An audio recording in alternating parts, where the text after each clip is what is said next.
Chère Mrs. Bird, j'ai 15 ans et mes amis disent qu'elle se laisse embrasser par les garçons au moment de se souhaiter. Je suis mariée depuis 5 ans à un homme qui prétendait m'aimer. À présent, il se dit amoureux d'une autre fille rencontrée lors de son service. Mon mari me reproche d'être froide et insensible. Que devrais-je faire, s'il vous plaît? Que me conseillez-vous? Bonjour à tous, bienvenue pour cette nouvelle vidéo. Aujourd'hui, je pense que vous l'aurez compris, nous allons attaquer le problème du courrier du cœur. C'est drôle, c'est amusant et parfois même très touchant. Chère Mrs. Bird est un roman qui a eu énormément de succès dès sa sortie. Il nous plonge dans un journal féminin londonien durant la Seconde Guerre mondiale. C'est bon, j'ai le courrier du cœur à portée de main. C'est parti, allez, on va aller feuilleter les pages de ce journal féminin. Souvent dans les romans sur la Seconde Guerre mondiale, on se plonge dans la guerre, dans la Gestapo, dans la résistance, voire les problèmes géopolitiques. Et dans ce roman, on va s'intéresser à la vie des femmes londoniennes durant les années 40. On va aborder le thème du quotidien de ces femmes, de leurs coups de cœur et parfois également des recettes de cuisine. Notre jeune héroïne Amy est une jeune femme qui ne manque ni d'ambition ni d'enthousiasme. Elle rêve de journaliste de haut vol et se voit déjà au front en train d'interroger ces hommes qui sont en pleine guerre. Ou alors elle se voit bien également dénicher un ou deux petits scandales crapuleux de nos politiciens un peu véreux. Manque de chance, elle va se retrouver dactylo pour la rubrique du cœur. Henriette vous répond dans le journal féminin Woman's Friend. Effectivement, ça paraît un peu moins reluisant, mais qu'à cela ne tienne, on n'arrête pas le féminisme en marche. Sauf quand on se retrouve face à soi à une Mrs. Bird tyrannique, autoritaire, là ça coince un tout petit peu.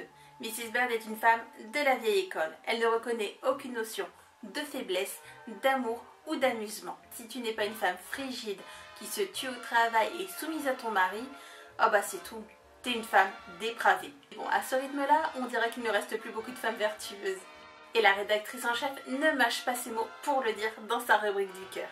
Mots et expressions qui ne seront ni publiés ni soumis à Mrs. Bird pour réponse, pour plus de précision, voire de la jeune fille à l'épouse, conseil pratique d'un médecin, 1921.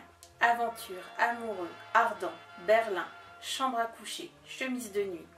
La liste s'étendait sur plusieurs pages. On va avoir droit à une confrontation de haut niveau entre la jeune génération qui a des envies nouvelles, des idées de révolution à son petit niveau, face à cette grande autorité stricte, froide et établie depuis très longtemps dans le journal. Trop longtemps peut-être ? Sur fond d'humour et de réflexion sur la société, la jeune Amy se prend d'un seul coup pour être une journaliste et va répondre de façon la plus judicieuse possible aux femmes qui lui écrivent. Elle contournera le système qui se veut un peu trop strict et étouffant pour les femmes de l'époque. Ce que j'ai beaucoup aimé dans ce roman, c'est surtout le côté intemporel des questions que les femmes se posent. Qu'est-ce qui est moral, immoral? Peut-on aimer comme on veut? Que penser du jugement des autres sur ses propres actions? Même si l'histoire se déroule durant la Seconde Guerre mondiale, ce sont des questions que l'on peut facilement retrouver encore aujourd'hui sur nos réseaux sociaux. En 1940, les journaux, les radios et les cinémas sont une source d'informations importantes, mais également de propagande et de slogans à faire diffuser à travers de la population. Le gouvernement pousse vraiment à l'effort de guerre et veut empêcher tout débordement. Et ça nous est représenté sous l'image d'Henrietta Bird, cette femme frigide et tyrannique. C'est vraiment la représentation faite femme de la censure. Attention jeune fille, sortir un tant soit peu durant va vous mener sur une mauvaise vie. Allez avec votre thé, vous reprendrez bien une petite part de culpabilité. Et le fait qu'Amy va prendre à bras le corps ce problème pour répondre à toutes ces jeunes femmes va être une vision très novatrice pour l'époque. Le roman nous plonge vraiment dans le cœur du quotidien de ces femmes londoniennes et on va vraiment suivre une émancipation de ces femmes qui, étant donné que leur mari est au front, leur père ou leur frère, bref tout ce qui est autorité paternelle, n'est plus vraiment très présente, elles vont complètement s'émanciper. Elles vont même s'improviser pompiers pour limiter tous les incendies par les bombes lancées par les Allemands. Les tasses, les soucoupes, les assiettes ont teinté. Ma tasse est tombée et s'est brisée à côté de moi. Le bruit était partout. Il nous engloutissait.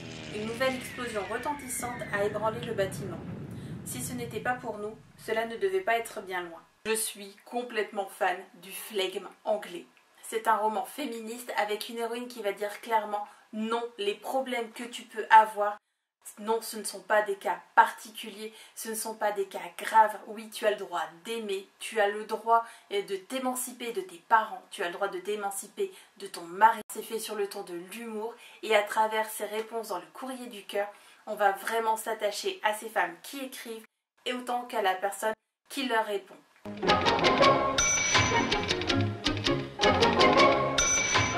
J'espère que cette vidéo vous a plu et qu'elle va vous donner la curiosité d'aller jeter un petit œil dans le courrier du cœur et également sur le roman.